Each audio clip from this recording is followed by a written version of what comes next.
پہلے جہان بعد میں، اور خلقت کو دیکھے تو رحمت پہلے ہے جہان بعد میں بنے۔ یہ موضوع میں نے اس حد تک بیان کر دیا تھا۔ آج رحمت کا عالمین کے ساتھ ربط کیا ہے؟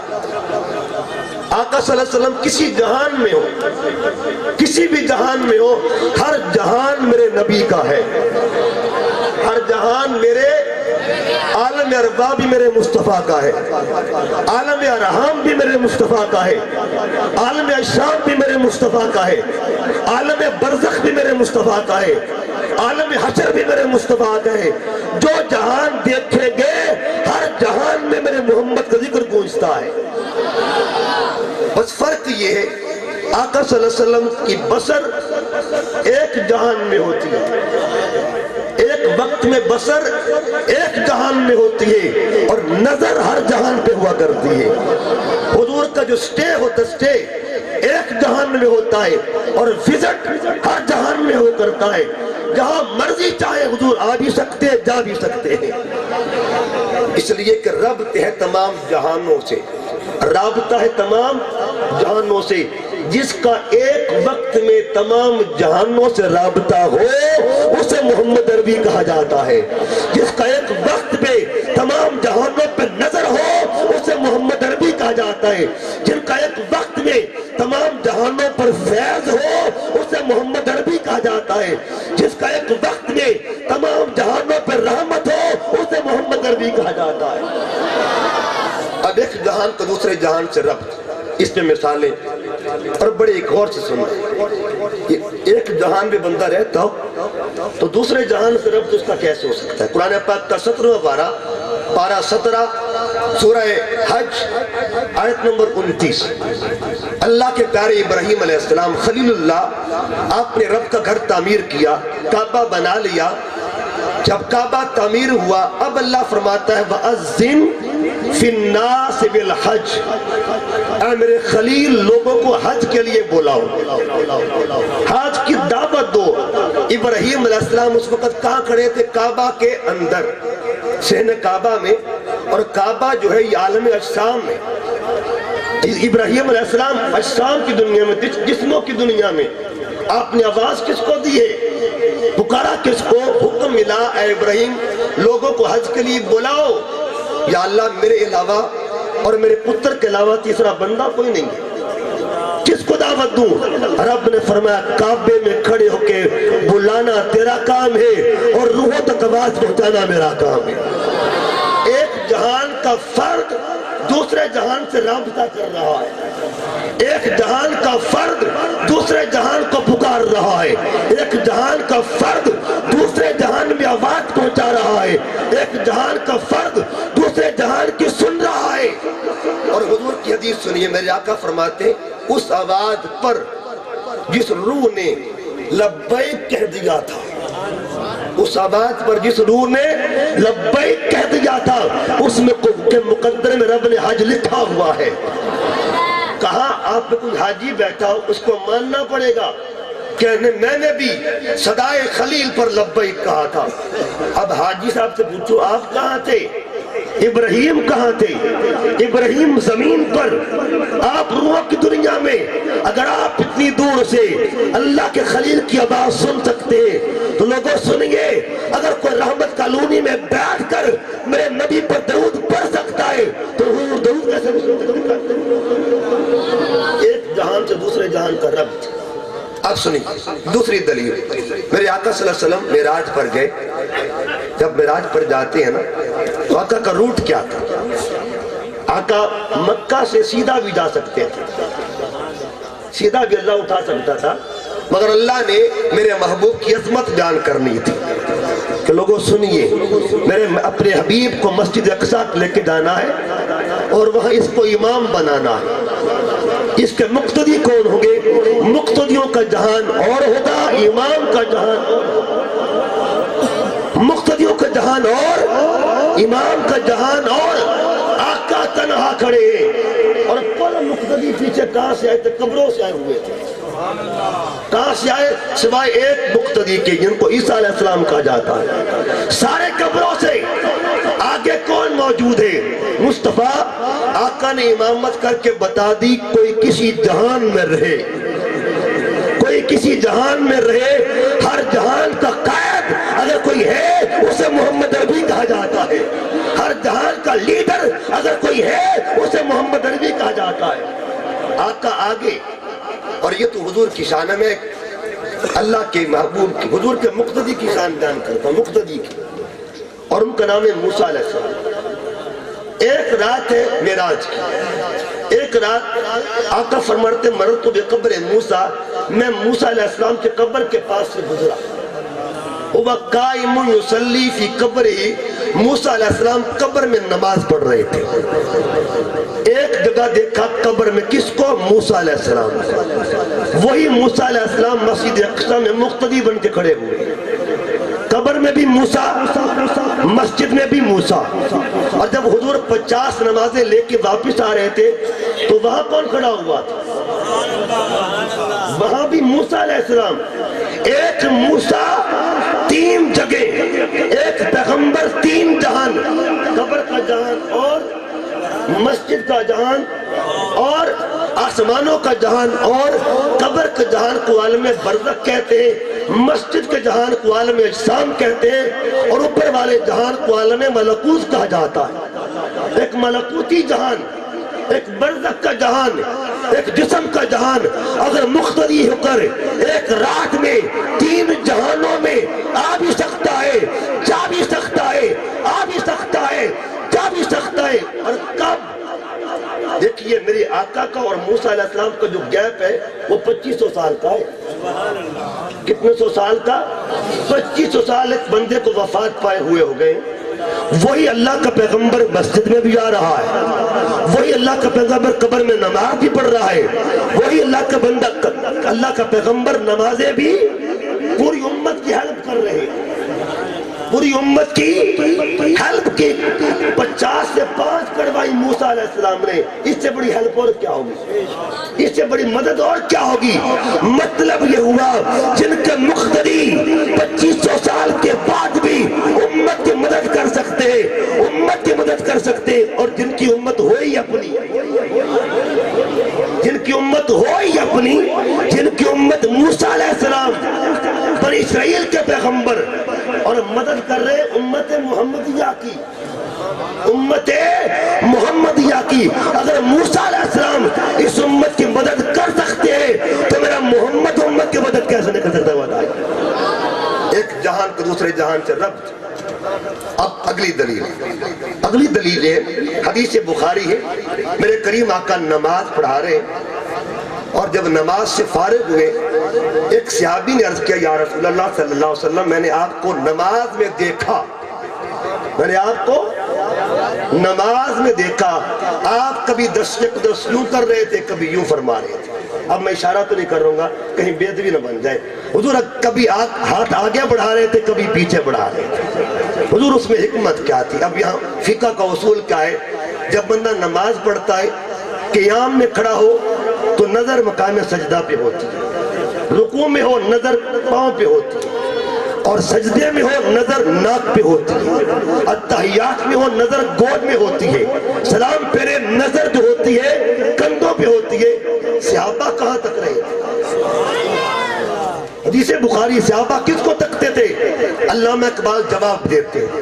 علامہ اقبال نے ترجمہ لکھا اس کا، ازاں ازل سے تیرے عشق کا ترانہ بنی، ازاں ازل سے تیرے عشق کا ترانہ بنی، اور نماز تیرے نظارے کا ایک بہانہ بنی، نماز تیرے نظارے کا ایک بہانہ بنی، اور ادائے دید سراپا نیاز تھی تیری، کسی کو دیکھتے رہنا نماز تھی تیری، کسی کو دیکھتے رہنا نماز تھی تیری۔ علامہ اقبال پھر کہتے ہیں، لوح بھی تو قلم بھی تو، تیرا وجود الکتاب، گنبد آبگینہ رنگ، تیرے محیط میں حباب، اور شوق تیرا اگر نہ ہو میری نماز کا امام، میرا قیام بھی حجاب، میرا سجود بھی حجاب۔ اب حضور کیا فرماتے؟ آقا فرماتے صحابہ بات دراصل یہ تھی، جب میں نماز پڑھا رہا تھا نا تو جنت میرے سامنے آ گئی۔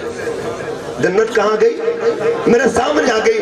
میں نے جنت کے اندر انگوروں کے گچھے کو ہاتھ ڈالا، اگر میں پکڑ لیتا، توڑ لیتا، اور توڑ کر امت کو دیتا، قیامت تک امت کھاتی رہتی۔ ایک مٹھی کے انگور قیامت تک امت کھاتی رہتی۔ مطلب یہ ہوا جس ہاتھ میں کل امت کا لنگر ہو اس ہاتھ کو دست محمد کہا جاتا ہے۔ آپ آقا کھڑے ہیں ایک جہان میں، اور جنت کس جہان میں؟ جنت کا جہان اور سرکار کا جہان اور تھا۔ ہاتھ کس جہان میں ہے اور باقی جسم کس جہان میں؟ ہاتھ جنت میں، جسم دنیا میں۔ مطلب یہ ہوا جس کی ہاتھ کی پرواز کا یہ عالم ہے اس کی ذات کی پرواز کا میرا عالم کیا ہوگا؟ ایک مقام سے دوسرے۔ اور ایک دلیل بڑی ایمان افروز ہے کہ یہ آپ نے علماء سے سنا ہے، اور یہ بڑی توجہ طلب دلیل ہے۔ آپ نے علماء سے سنا ہے کہ جب بندہ قبر میں جاتا ہے کتنے سوال ہوتے ہیں؟ 3۔ کتنے سوال ہوتے ہیں؟ 3۔ دیکھیے نا، آج تک ہم نے عام طور پر پیپر آؤٹ ہوتے ہوئے دیکھا، پیپر آؤٹ ہوتے ہوئے، کوئسٹن آؤٹ ہوتے ہوئے نہیں دیکھے۔ صدقے جاؤ مصطفیٰ کریم کی، پوری امت کے لیے آپ نے پیپر آؤٹ فرما دیا، پیپر آؤٹ کر دیا کہ یہ سوال آئیں گے، تیاری کر لو بس تم۔ سوال یہ جو ہوں گے، اب سوال کتنے؟ پہلا سوال کیا ہوگا؟ مر رب کا، تیرا رب کون ہے؟